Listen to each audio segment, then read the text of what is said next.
Hello, first grade. Welcome to week 2, day 3 of our AMI packets. You will have questions about this story in your AMI packet. However, you won't have a copy of it, so you will need to read along with me on this video.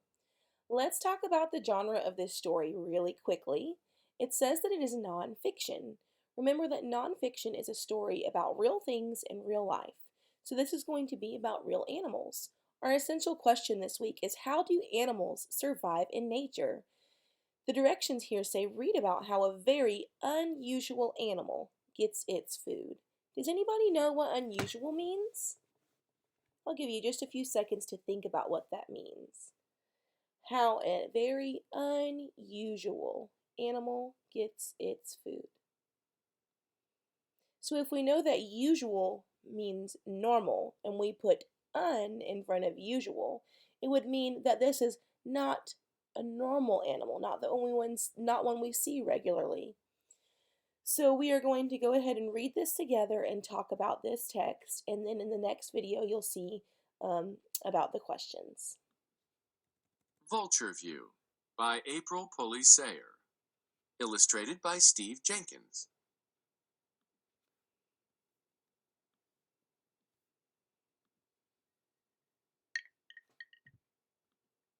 The sun is rising. Up, up. It heats the air. Up, up. When we read rising, we can hear that it has two syllables.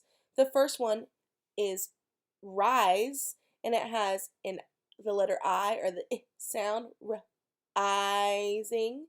And the second syllable has the ending ing. So we have rising.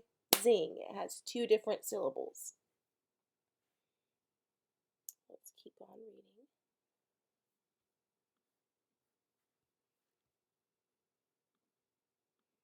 Wings stretch wide to catch a ride on warming air.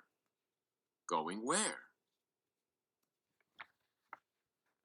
I'll move the camera view so you can see the picture of the bird that's in this story. Now, this is a little bit different than some of the other nonfiction texts we've read recently. And the other nonfiction texts we've read recently, they had photographs of the animals that we were talking about. On this text, we actually have, it looks like a painting or a drawing of the bird. So it's still a real animal, something we could see in real life, but instead of a photograph, it is a drawing or a painting. I wonder why the author mentions warming air. The picture shows vultures with wings spread wide. I read the vultures ride on warming air. Vultures ride into the sky on warm air. All right, let's go ahead to the next page. Up, up. Turkey vultures tilt, soar, scan to find the food that vultures can eat. What do you think it means by the word scan on this page? Up, up. Turkey vultures tilt, soar, scan to find the food that vultures can eat. I'll give you just a few seconds to think about what the author means by the word scan on that page. All right. When it's talking about the vulture scanning to find food, it means that that vulture is looking around to see if there's any food for it to eat. So what key details have we learned so far? We can think about that information. Remember that informational or nonfiction text can be organized by main idea and key details. The first key detail that I'm going to think of is that vultures fly using warm air to hunt. We've read about that. Let's continue reading on.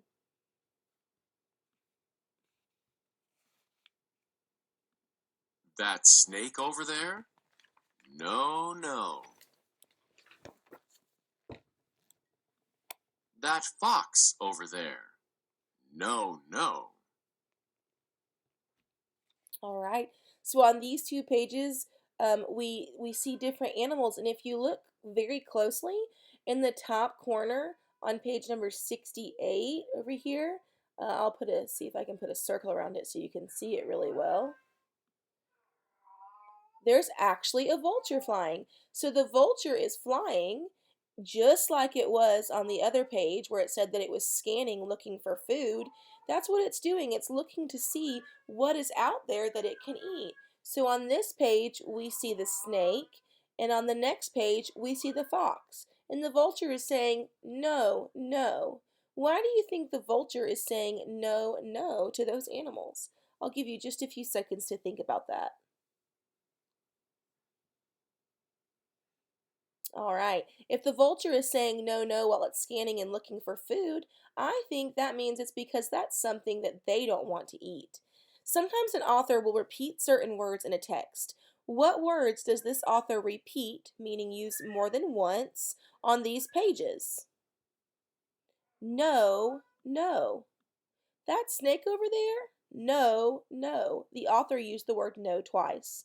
That fox over there? No, no. The author used the word no twice on that page as well.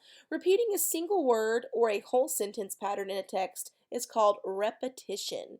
Writers use repetition for emphasis or to create a rhythm with the words. The patterns here help give this poem rhythm. Let's watch for other examples of repetition as we read.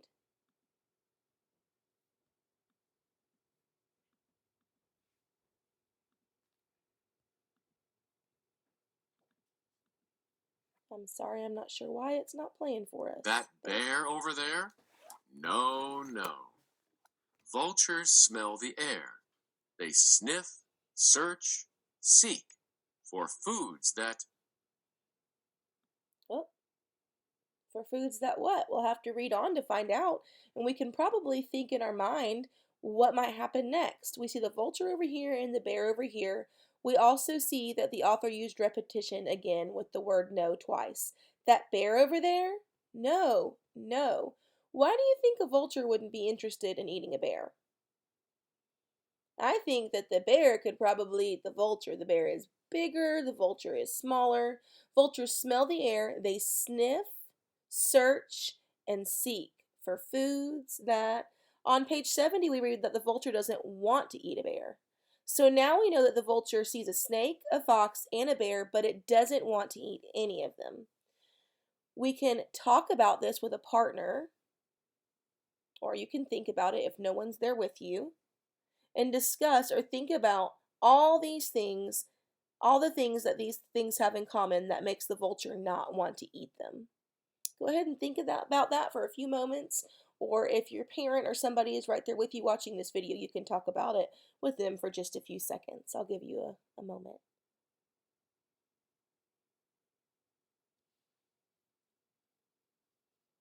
All right, if you need to pause to continue to think, that's okay, but we're going to go ahead and move on. Remember that authors can use alliteration or words that start with the same sound. What sound does the word smell begin with? That's right. S, s. What words in the next line begin with the same sound? They sniff, search, seek. Sniff, s, search, s, seek. S. All those words begin with that s sound, which I know is the letter S. So I know that that is an alliteration.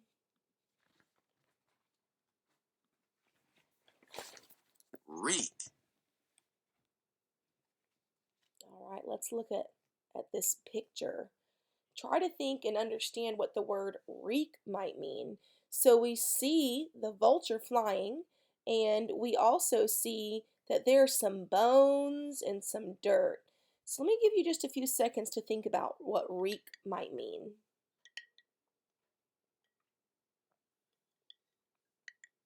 All right. If you were outside and there were a bunch of bones from animals and dirt, do you think that it would smell good? No, it wouldn't smell good. It would smell bad. So when I see the word reek, I can use the photos in this story on these pages to understand what that word means. That the word reek means stinky or that it smells bad. Using the text we've read so far and the information in the illustration, what do you predict the vulture is going to want to eat? Why do you think that? As you read, use the words and pictures to confirm if your prediction is correct or not.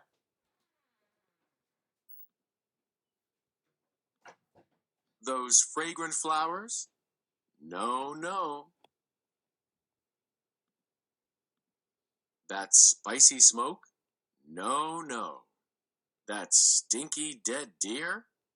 Yes, yes. Sorting words into categories can help you better understand concepts, and understanding concepts better can help you better understand what you read. Several words on these pages have to do with smell. What do you think they are? On the page with the flowers, I see the word fragrant right before the word flowers. On the next page, I see the word spicy before the word smoke. And I also see the word stinky before the words dead and deer. The word reek from page 72 also has to do with smell. Which word on these pages is most similar, most alike the word reek? I'll give you a few seconds to think about that. Is it fragrant, spicy, or stinky? The answer to that is stinky because remember, reek is something that doesn't smell good.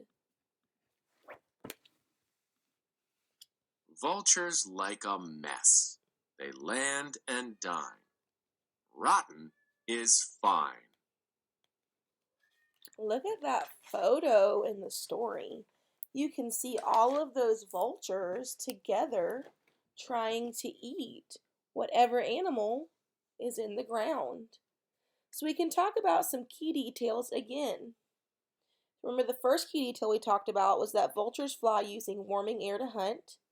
The next key detail that I think is important is that vultures eat dead animals. So that's why they didn't want to eat that snake or that fox or that bear because none of those animals were dead. And then when they saw those bones, that wasn't interesting because there was no meat on those bones for them to eat. The illustrations in this story are full of information. So if you had your partners, your shoulder partners with you like we do at school, you could turn to them and you could talk about the important details in the photos of this text. We can look again at the drawing of vultures eating. We often see drawings in fiction stories, but this illustration gives us information about a real animal. What fact do we learn on these pages? We learn that vultures eat food that is messy and rotten. We know that this is a nonfiction selection because the text and the pictures give us information about real birds and how they survive.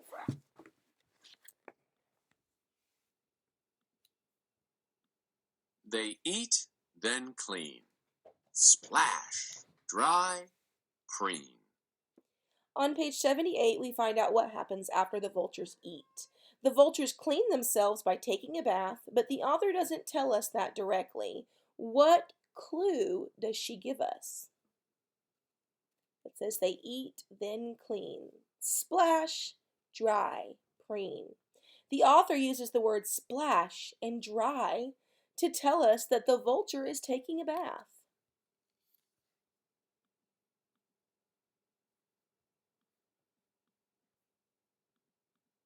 They hop, flap, soar to look for more all afternoon.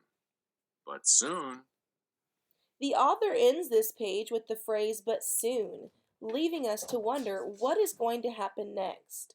If we were at school, I'd have you turn to your shoulder partner if you're in my class and talk about what you think might happen next. But since we're doing this a little bit different, why don't you go ahead and think about what you might think will happen next for a few moments.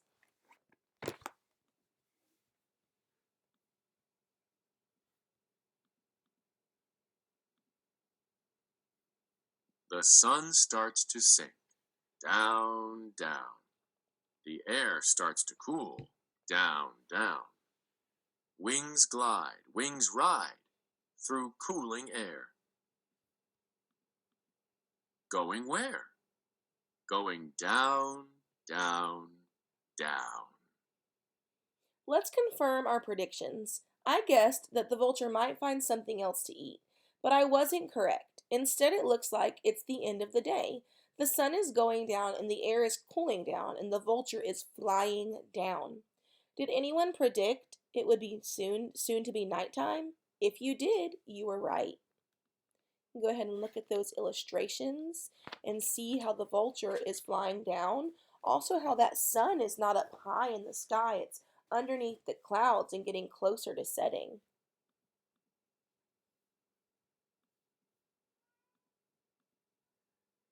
The vultures gather in vulture trees, settle and sleep like families. Until Let's stop and picture the scene described on page 85. Close your eyes and make a picture in your mind as I read the text. The vultures gather in vulture trees, settle and sleep like families. Can you picture it? What do you see and what do you hear? We've been talking about key details and main ideas, and the first key detail we said from the story was vultures fly using warming air to hunt. Our next key detail was that vultures eat dead animals, and so I want to add a third key detail, and that is that vultures rest in groups at night.